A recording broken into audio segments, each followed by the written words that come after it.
André. Olha, Sérgio, eu vejo o seguinte, a Baixada ela tem um déficit maior do que o resto do Brasil na proporção de população, né? A Baixada ela tem um déficit habitacional de 115 mil unidades, 60 mil um déficit primário, né? Quando eu falo déficit primário, eu digo o seguinte, pessoas que vivem em palafitas, né? Naquelas subcondições humanas, sem saneamento básico, sem energia elétrica, principalmente na cidade de São Vicente, que é o que tem o maior déficit habitacional da nossa região, aí quase 40 mil está dentro da cidade de São Vicente. Depois vem a cidade do Guarujá, Santos, e depois as outras cidades. O Praia Grande tem muito pouco, pelo que foi feito nos últimos anos, mas a grande questão da região da Baixada é São Vicente. Então, assim, tem muito espaço para crescer, né? É um mercado muito promissor. O que precisa é ter novos investimentos em algumas outras opções. Por exemplo, Santos tem a região central, né, do centro de Santos, é uma região promissora, uma região que tem toda a infraestrutura pronta, né? A região de São Vicente são a parte da área continental, né? Precisa fazer a parte de infraestrutura urbana. Por exemplo, nós temos um grande problema em São Vicente, que é o desassoreamento dos rios, que não é feito desde 1944. Qualquer 15 minutos de chuva acaba transbordando os canais e acaba alagando os bairros. Então, precisa fazer uma obra de infraestrutura. E a gente tem na Baixada, né, França, a gente sabe, um custo de produção mais caro do que o resto do Brasil. Então, a gente sabe que o metro quadrado do terreno aqui é mais caro do que o resto do Brasil.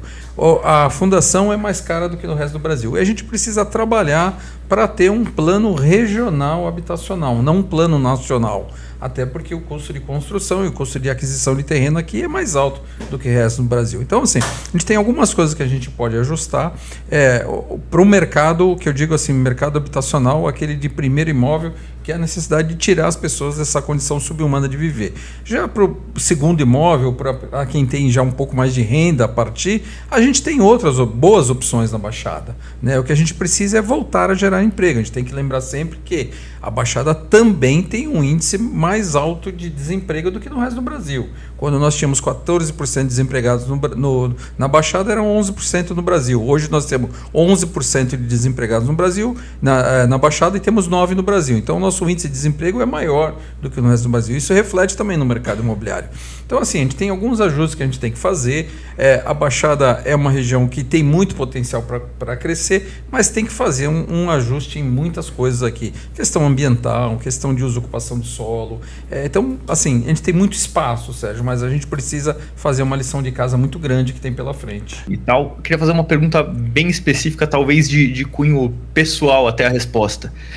Você acha que deveria existir um juro subsidiado para esse tipo de moradia ou você acha melhor deixar o mercado agir? Não, tem que ter um juro subsidiado, inclusive com incentivo às empresas que fazem investimento em construção habitacional popular. Tem que ter uma forma diferenciada para isso, até porque a gente sabe que o retorno financeiro da empresa que está se dedicando a esse tipo de mercado, ela só se dá depois que você passa um tal número de 1.000 tantas unidades. Então, para a empresa conseguir chegar nesse termo e outra, manter esse patamar, eu já cheguei a ter 12 mil unidades habitacionais que eu construí em torno da grande São Paulo. Mas a gente sabe que uma coisa é você ter, outra coisa é você manter, né? Porque você tem que ter uma estrutura de engenheiro, você tem que ter uma estrutura de compra, você tem que ter uma estrutura de qualidade, você tem que ter uma estrutura de tudo isso. Então, tem que ter um incentivo para essas empresas, tem que ter um juro subsidiado. A gente no Brasil hoje tem 5,9 milhões de déficit habitacional no Brasil. A gente tem hoje casamentos formais quase 800 mil por ano.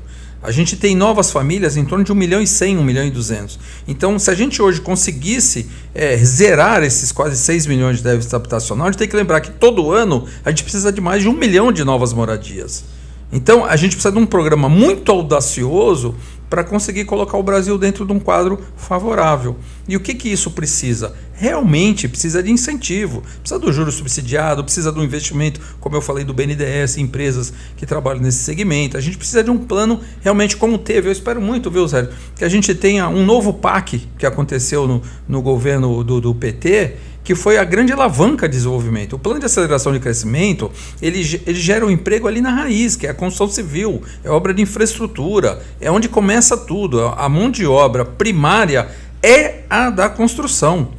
E atrás dele vem uma série de outros. Vem o engenheiro, vem o projetista, vem o calculista, vem uma série de. Isso é um efeito cascata de desenvolvimento.